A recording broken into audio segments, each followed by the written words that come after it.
What's going on, everybody? It's your boys over No Days Off DFS here to bring you another NBA slate breakdown for what looks to be a nice slate. We got an 8-game slate on today's dock. If you guys are new here, you guys have not done so already, make sure you guys hit that subscribe button so you don't miss any of the content rolling out over here on the channel. And drop a like on this video if it's helping you guys in any way, shape, or form win some money. Correction, it's not an 8-game slate, it's a 9-game slate. 1, 2, 3, 4, 5, 6, 7, 8, 9. Yeah, 9 games. My bad. Who your boy can't count. All right, but nonetheless, we are going to try to go ahead and break this down. If you guys look for play pool cores, look for props to be played on prop sites such as Prize Picks, Underdog, Sports Battle, all those sites, everything. We're dropping prop plays, we're dropping parlays, we're dropping betting picks. My boy Joris killed it last night on all of his ladders, his plays that he dropped last night. I went 6 of 10 on the props that I put out, and I put out hockey plays, I put out college basketball, and some NBA plays last night. Went 6 of 10, not bad. We're still looking for that sweep. We're gonna get that. We're gonna get that. Already been diving into the to stuff this morning. Quick recap on yesterday besides the props. Yesterday, I felt really good about the slate, even though it was a 2-game slate, small slate, so expectations were not too high. And I'm gonna be very honest with you. 10-15 minutes after the game has started, I'm gonna give you my exact line. I had Cameron Payne, which, told you guys he was going to be mainly the chalk value on the slate once Dame was going to be ruled out. Figured 3,700. Okay, cool. No problem. Going to play him. I had a low owned Bennett Mathurin. Mathurin went off for pretty much 50. Was hot. Killing it out there. Played Mathurin. It's beautiful. I was like, okay, cool. We're good. We good. Then I had Sadiq Bey off the bench. I was like, okay, he's been playing very good off the bench, at least seeing about 20 plus minutes a game. Very productive in that time frame. Played 29 minutes last night, but just could not get nothing going. Took the least amount of shots he's taken in his past 5 games. Didn't rebound, nothing at all. They really just had him out there for defense, trying to defend Paulo. Other than that, it was abysmal. 7.25 fantasy points. But then 15 minutes after lock, we get the news that Jalen Smith is going to be out due to his back. I had Jalen Smith, and granted, a good chunk of the field had him, 37% owned. Figured that this would have been a pretty good spot for him, especially with Miles Turner. No, Turner can get himself into foul trouble, split some time, and Turner crushed. It. And Jalen Smith could have got some of that production. But of course, being ruled out last minute, killed a beautiful lineup that I had. I had Anthony Kupo, of course, 71 fantasy points. Jalen Suggs popped off. Low ownership, 16% on a 2-game slate. I will take that all day, every day. 38 fantasy points. Beautiful. Paulo didn't do too hot. Maybe what I could have did once Jalen Smith got ruled out, maybe came off of Paulo, got up to the lower owned in Trae Young, who was 31% versus his counterpart, looking at DeJounte Murray, who was more towards the 35%. Could have made that little pivot right there and got some type of different value. Maybe could have came up off of Sadiq Bey, found something else that could have fit in there. But pretty much once that news of Jalen Smith was ruled out, and I loved my line. I loved my line a lot. Would have been great. Would have been decent, especially if DeJounte Murray would have actually had his game and Paulo would have at least touched 35, close to 40. Would have been decent of a night, definitely for sure, because I had some really good pieces. I loved it. But hey, it's DFS. Live and learn. We continue, but thought process in that line was really great. So hopefully we can make some money tonight on what is the mid tier in regards to a decent size slate.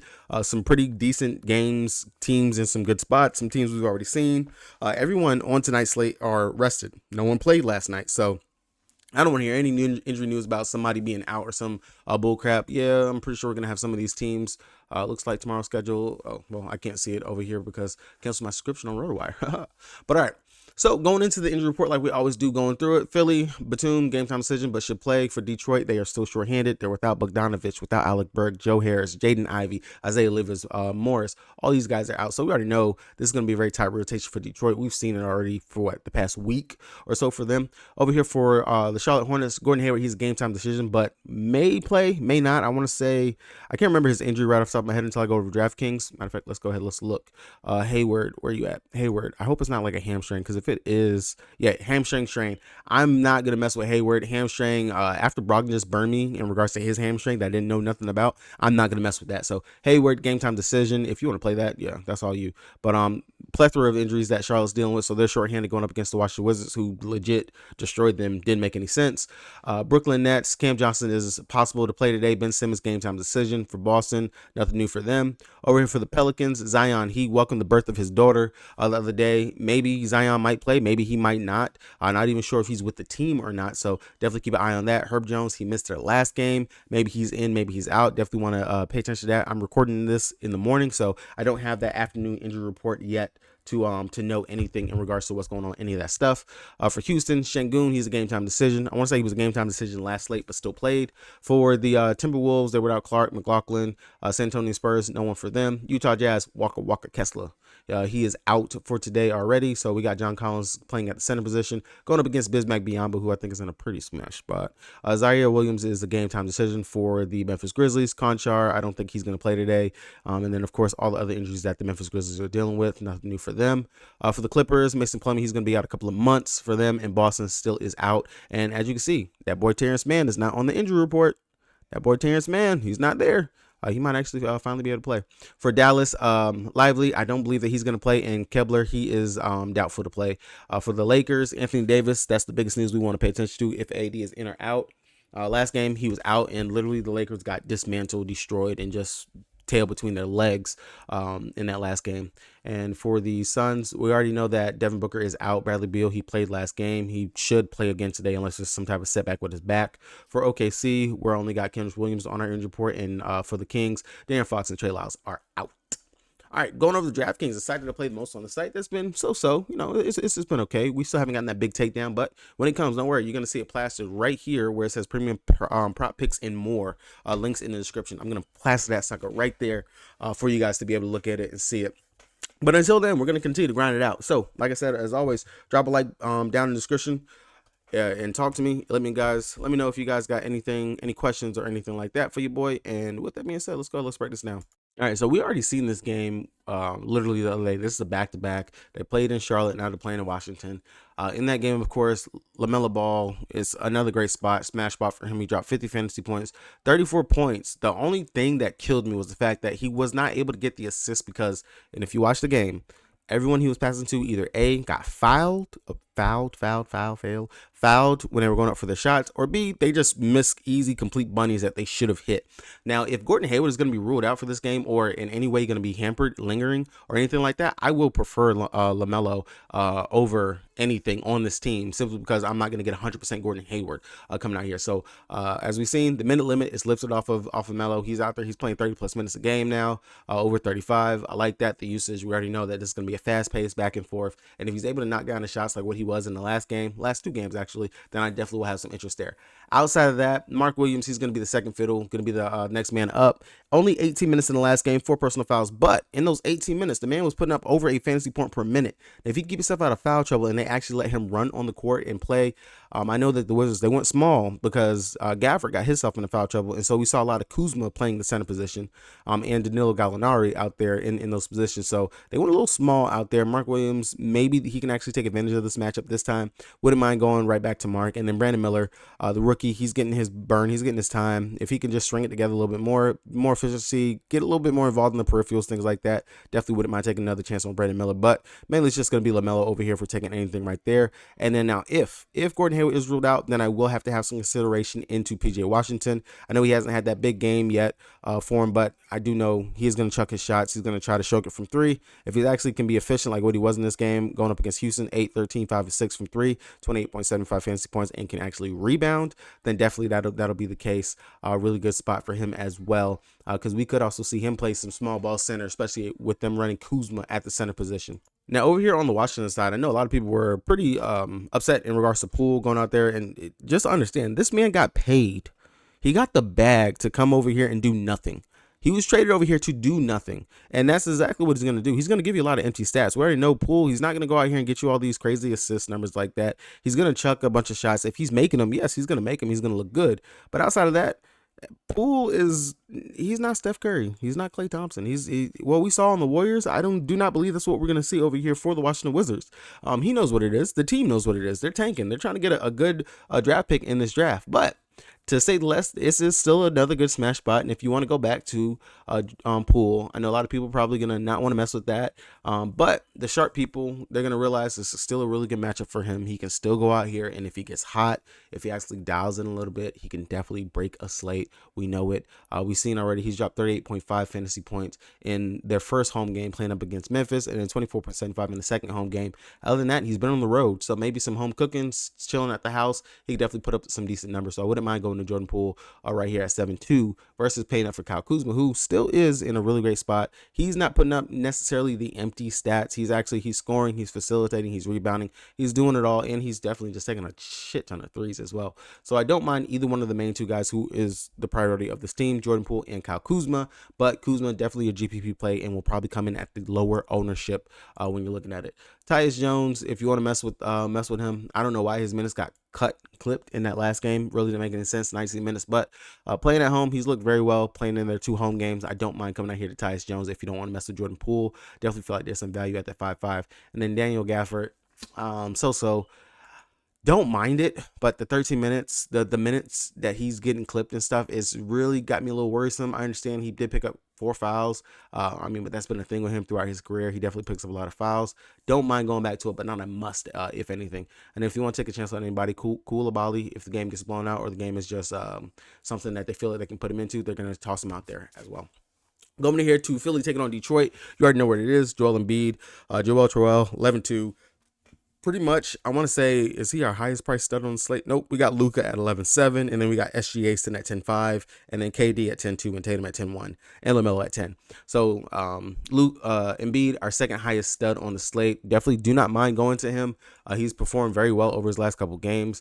Definitely wouldn't mind if I get another 60 to 70 burger from him going up against Detroit, a team that has definitely kept themselves in games, but Philly should ultimately be able to beat them in this matchup. Don't mind going with Embiid. He could definitely get Dern into some foul trouble, Beef Stew into some foul trouble. If they even decide they want to try to put Wiseman out there, get him into some foul trouble, don't mind it. Not a must. Don't feel like we have to necessarily pay up for Joel Embiid, but if you feel like he's the best stud on the slate, then by all means, go to Embiid. But definitely think that there might be some routes for us to try some other things. But I do have Embiid right now currently in my player pool, of course, because you have to. It's Joel Embiid. Outside of that, Tyrese Maxey, Tobias Harris. Love both of these guys. Harris, if you guys don't remember, he did play for Detroit for a little bit. I don't mind going to him. Been very consistent. I feel like he has a safe floor for us if you want to get a piece from this Philly game at that 6.5 price tag. And then Tyrese Maxey, you already know he's going to chuck up the shots. He's going to play make a little bit. He can get some rebounds and things of that nature. I do not mind going to Tyrese Maxey at the A1, and that's if we're not trying to get to Embiid and we want to get some value in the second and third options down here for Philly. Outside of that, everyone else off the bench, everything for them comes mainly from their star power. You can take a shot at Kelly Oubre, but understand he is scoring dependent for him to actually get there and give you a good fantasy point production game. Over here on the Detroit side, they are shorthanded. Look at all these outs that they have. Shorthanded. Again, it'll be Cade Cunningham. Asir Thomas will be the main 2 guys I want to go to over here. Jalen Duren, the matchup going up against Embiid, I'm not going to mess with that. Even though we did just see Kristaps Porzingis put up a decent number against him, but Jalen Duren is no Kristaps. Now, if Duren can go out there and out athleticism, I know that's not a word, but be more athletic than what Embiid is out there in regards to just having that spring, getting the rebounds, getting some putbacks, and keep yourself out of foul trouble. I don't mind going to Jalen Duren as a GPP option, but he is not a must. If anything, I'm going right back to Sasser here. We already know he's going to play close to 30 minutes a game. He's going to take those 3-point shots. He's going to shoot it, and he's been the main reason why they've been able to actually stay in games quite a bit over these last couple games. So I definitely do not mind going to him. He's finally getting the respect. His price has been bumped up to 5.8. Definitely a mid-tier option, not a must, but one of the plays I would rather go to. Now, this is where we come into a GPP mindset, and well, not even GPP mindset, but just ownership mindset and thought process and looking at the price. He's sitting at 5'8", technically playing off the bench. Killian Hayes is the starting point guard / shooting guard, whatever, but he's been very consistent, especially with these games that Ivy has been out over these last 4 games. I don't mind going to Killian Hayes, the shot, as long as he can actually stroke it, still hit a shot. He can get us some assists. He can definitely rebound. I don't mind playing Hayes over Sasser today for the $400 savings and letting us play something else in some other different spots that we can get to. Outside of that, everyone else over here, not really going to mess with that. Going over here to the Brooklyn Nets taking on Boston. Mikal Bridges, I talked about it last time that they were on the slate. I said we haven't had that big crazy game with him actually being able to shoot it out. Well, last time they played going up against Milwaukee, that was the game. Dropped 45.25 fantasy points in that game, and that'll be a continuous thing. We will attack with shooters going up against Milwaukee. That'll be the thing. That's what put me on Ben Mathurin last night, just for the fact of he's a shooter. He's gonna shoot. Like, he mainly tries to score, and that's exactly what he did. It looked amazing. It was awesome. Glad was actually able to get that play. But over here for the Nets, really it'll just be Mikal Bridges, Dinwiddie. If Ben Simmons is back, maybe you can consider that, but not really gonna mess too much there. If they start Royce O'Neal, Dorian Finney-Smith, you could definitely consider either one of those. If Cam Johnson is actually in, that's gonna mess with the minutes for a Royce O'Neal, Dorian Finney-Smith, especially too if Ben Simmons is back. So really, the Nets probably just gonna be a cross off for me on today's slate. Not gonna force anybody from that team or pay attention really too much to them. Over here for the Boston side, we already know Tatum, Brown, Porzingis, those are the main guys we want to get to. White, the production that he gives us, fantasy point per minute production, is amazing. Don't mind going back to Derek White here at 5'7", especially considering that the saves I get from off of Drew Holiday. And then if I'm picking anybody in regards to the big three over here for Boston, Porzingis, he's got it. He's got the number. Sitting at 7'8". Pretty much priced the same between him and Jaylen Brown. This is one where we could look at the ownership projection, see who's going to be slated to be owned more, and I would take the lower ownership player because both of them are in a good spot right here in this game. But Kristaps Porzingis, really don't feel like they have anybody that can actually match up to what he can go out there and do. Looked very good in that last game going up against Philly. 31 minutes, gave us 44 fantasy points, and we know we have attacked with opposing centers going up against Brooklyn for forever, and that will not change. So KP, definitely do like him at that 7-8. Really good price tag for a mid-tier option play. Well, actually for a stud level play on the slate. Utah taking on Memphis. I really don't have any interest in anybody over here from Utah. As always, it'll be the main guys that you want to go to. Lauri Markkanen will be the main guy. If they start Keontae George again, I will have a little bit of interest there because that's technically value at 4.7. I'm not scared of Mike Conley's defense or anything of the sort. And I know he's not going to necessarily go out there and light it up, give me a knockdown game from shooting out there. But the playmaking that he actually distributes and showed, I really do like that. And the upside is there for him to actually give us some pretty good numbers. So Keontae George, do not mind going to him here in this position and spot. And then outside of that, maybe you could take a stab at Clarkson, but still on the road. Has not, I want to say he had one good game. Yeah, going up against Indy. That's Indy. He had a good game going up against them. Outside of that, I'm not going to mess with Jordan Clarkson. Lauri Markkanen, maybe you could take a stab there, but he should get that Jalen McDaniels defense. And McDaniels is a pretty good defender, but definitely a stab there. But mainly it'll be Keontae George if I take anything from that side. Now for Memphis, looking at them, Bismack Biyombo, I told you guys, he's sitting at 4,900. With John Collins playing the center position, Bismack, we know he's out there. He's to get his rebounds. He's to get those offensive putbacks, and he's out there to get those easy lobs. 30 minutes. And if anybody knows, when Bismack Biyombo actually plays the minutes and is not in foul trouble and can actually stay on the court, he puts up pretty good numbers. I do not mind getting about a 25 to 30-ish fantasy points from a cheap under 5K center. I would definitely take that all day from Biyombo, especially as long as Xavier Tillman is out. Now, you can definitely take a stab at Jaren Jackson Jr. and Desmond Bane. Both of those guys, really great plays, good spots. Don't mind them. We know they're going to have all the usage. Again, I know they're playing two different positions, but look at the ownership, see which one is going to be owned more.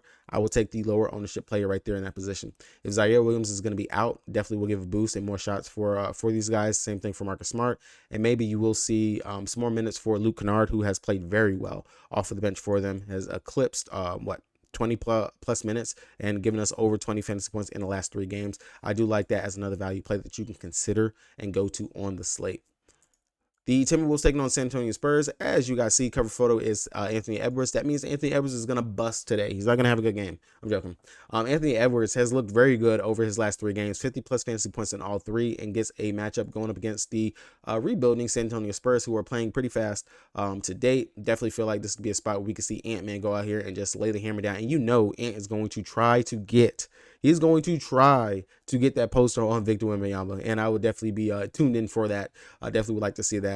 Outside of that, Karl-Anthony Towns, I like the spot for him as well. In all honesty, the Spurs don't have what I would consider the size to deal with the Twin Towers of what the Timberwolves roll out there. So definitely do feel like this is a spot we can see Rudy Gobert and Karl-Anthony Towns have a decent game versus them. So I don't mind either one of those guys, but mainly it'll be Ant will be the one I want to take from that big 3. And if you want to take a stab, since he is under 5K, Mike Conley, my arch nemesis, he has what looks to be a safe floor currently. Only one game under 20 fantasy points. So if you can tell me that he's going to at least give me about 25ish fantasy points in a decent matchup, if he actually takes his 5 to 7, 8 shots, makes majority of them, he's a very efficient player, and he makes like what he normally does, I will definitely take that. I like the upside for him here, especially since he is under 5K. Over here on the San Antonio Spurs side, Victor Wembanyama, you want to go there? Go ahead and play him. Kevin Vassell, Keldon Johnson, Devin Vassell, Zach Collins, all these guys in consideration, but nobody over here for me is a must. If I'm taking anybody, it'll be Victor Wembanyama just because, hey, it's Victor. For the Pelicans, we definitely need to know if Zion is going to be in or out. If Zion is out, we saw BI have a huge usage in that last game, but was not enough. Dropped 36.25 fantasy points. Definitely can go back there. If you want to take a stab at this mofo named Jordan Hawkins, be my guest. I will never play Jordan Hawkins again unless this dude is under 4K. I am never playing Jordan Hawkins ever again. This is one of those players that you play him, he duds. You don't play him, he gives you 49.25 fantasy points. So, fuck Jordan Hawkins, not playing him. Don't care, don't give a shit. I would rather come down here and play Dyson Daniels, who I think is priced much better, sitting at 5-1, and definitely has a safer floor than what trash-ass Jordan Hawkins, who has to knock down his shot, is going to give you. Outside of that, we did see Jeremiah Robinson-Earl play a decent role of minutes with Zion being out. Played 28 minutes in that game. Gave us 23.25 fantasy points. Of course, I know him from his time on OKC. If Zion is out again, I definitely do not mind going down there, getting that value in JRE at that 4-3, especially going up against the fast-paced Houston Rockets, who we know are going to run up and down, can definitely check up some shots. Don't mind going there, especially if we do get Şengün, him being out. Now, if Şengün is out for today, then Tari Easton, he finally came back last game. Played 14 minutes in the game. Very, very good game for him out there. 24.75 fantasy points. I don't mind going back to Tari. I would expect him to get closer to maybe 18 to 20 minutes. And if you can give me that same production that you gave me in that first game, I would love that for him. Outside of that, Deshaun Tate, Dylan Brooks, Jabari Smith Jr., Jalen Green, Fred VanVleet, all these guys are definitely going to be in play, especially going up against the short-handed New Orleans Pelicans team. I will say that out of all of them, if Şengün misses, I would see that would be an uptick for Fred VanVleet and Jalen Green. Both of these guys will have the ball in their hands more and definitely more chances for assist, as we know that they can definitely get. And Jalen Green right now, he's pretty hot. He's stroking it from deep, and he's definitely getting his points right now. So I do not mind going right there to him if I had to choose between two guards, and Fred VanVleet and Jalen Green. But definitely want to know if Şengün is going to be in or out. All right, last 3 games on the slate. If you guys haven't done this already, make sure you guys hit that subscribe button so you guys don't miss any more of the uploads that we're putting out over here on the channel. And check the link for the Dub Club if you guys are looking for the player pool, cheat sheet, or prop plays that will be coming out later on today. Going over here to the Los Angeles Clippers taking on the Dallas Mavericks. Now, Clippers, typically a team that I'm not trying to mess with until we see about 5 to 10 games in regards to the new starting 5. Now, that last game, Harden, of course, he played more minutes, and Westbrook, all of them, they're slowly getting to gel. They're slowly trying to find the rolling spots. If I take anyone from this game, out of all of them, of course, as you see, Russ, he's 7-3. I don't mind going down here to Russ. I do think, though, that there is some GPP merit in taking James Harden, GPP-wise. Just a stab at it. Now, looking at it, he, of course, is still trying to find his rhythm. He's trying to find his spot, and once he actually gets to stroking from 3, I definitely feel like he can have a 40, 45 plus fantasy point game. And he played 36 minutes in the last game. That so-called minute limit, whatever, that's out the window. I don't see that, especially if you're playing 36 minutes. It's almost at least 3/4 of the game that you're playing already. So I definitely don't mind going to James Harden at the A2 price tag. That's fine for me. Outside of that, not really gonna mess with anybody. Just the usage and everything that all these guys have. Really, it's in the starters right here for them. Definitely could take a stab at Russell Westbrook, and if you want to take a stab at a healthy Paul George, that's more fine than Danny and than anything. Over here for Dallas, you already know what it is. It's Luka. He's the 1st, 2nd, 3rd, 4th, 5th, 6th, 7th, 8th option over here for the Dallas Mavericks. Outside of that, you can mess with Kyrie, but I'm not going to go there to Kyrie at 8-7. Again, nothing that I want to. If Derek Lively is going to be out, then of course we'll see Powell get some more burn and run. Don't mind going there. We know that Zubac, he has butterfingers. He definitely drops passes and things of that nature. So definitely a spot we could probably see Powell have a decent game, but the upside is going to be limited. Over here for the Thunder taking on the Sacramento Kings, it's SGA and it's Chet. Chet, honestly has surprised me with how great he has played to start the season. This is a spot where he should, and if you guys remember Jar Smith Jr., he popped off in this exact same spot going up against the Kings. Some of the other opposing power forwards going up against the Kings have had very good games, taking on Keegan Murray in his defense and Sabonis. And as long as De'Aaron Fox is out, definitely do feel like opposing teams can stay for sure inside of games with them. Now, looking at them, like I said, if I'm taking anything, it'll definitely be Chet. Opposing power forwards, Ayton, opposing power forwards and centers have done pretty good going up against the Kings. Ayton dropped 34 fantasy points, and we know how trash Ayton has been. Şengün 48 fantasy points and 38 fantasy points in his 2 games. Kevon Looney, low usage Kevon Looney, almost dropped 30 fantasy points with 28. AD dropped 65. So definitely a spot I will 110% be going right back to. Don't mind going to Chet if I'm going to take anyone from here. I don't want to mess with SGA. A little bit too priced up for me. Might be more of the realm of maybe I'll get up to Embiid or Luka or something like that versus playing SGA. But Chet, just the usage and everything the kid has, I love the spot. Do not mind going to him right here. Outside of that, not going to mess too much with anyone else. If you want to take a stab at my boy Cason Wallace, he's been just balling. Looks like he's not even a rookie out there. 20 plus fantasy points in back-to-back games. Decent, but not a must. Now over here for the Kings, Sabonis. Play Sabonis. If you can afford him and fit him, play Sabonis. He has legit crushed the Thunder practically since we traded him away. And he rebounds like crazy. He assists. He scores. It's ridiculous the things that Sabonis does to us. It's like we are literally his bitch. So definitely do not mind going to Sabonis here in this position spot. Outside of that, maybe I could take a stab at Davion Mitchell since he is still technically going to be starting at the point guard position. Safe, somewhat decent play. Don't mind going there. Or we did see, well, correction, he didn't start. They actually started Keon Ellis last game. So maybe you could take a stab at Keon Ellis. But outside of that, really, it's just going to be Sabonis will be the main one that I want to actually take from the Kings if I'm taking anything.